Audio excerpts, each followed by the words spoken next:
তাড়াতাড়ি কর মা, স্কুলে দেরি হয়ে যাবে। আম্মু, আজ আমি ক্লাসে প্রথম হব।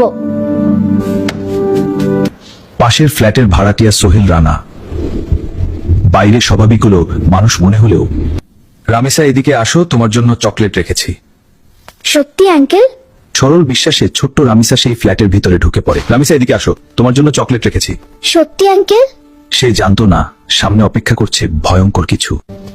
রামিসা, মা কোথায় গেলি? এতক্ষণ তো হওয়ার কথা না।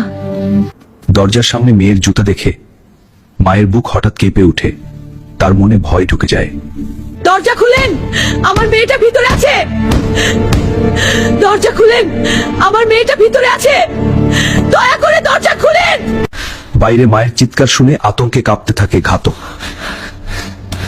তারপর সে নেয় আরো ভয়ঙ্কর সিদ্ধান্ত। দরজা ভাঙেন, নিশ্চয়ই ভিতরে কিছু হয়েছে। এতক্ষণ দরজা খুলছে না কেন? কিছু একটা হয়েছে ভিতরে, এখনই ভাঙো। বাইরে মানুষের চিৎকার বাড়তেই থাকে, আর ভিতরে আতঙ্কে নিজের অপরাধ লুকানোর চেষ্টা করতে থাকে ঘাতক। সবাই দরজা ভাঙার চেষ্টা করার আগেই গ্রিল কেটে জানালা দিয়ে পালিয়ে যায় সোহেল রানা। কিন্তু তার স্ত্রী স্বপনা পালাতে পারেনি।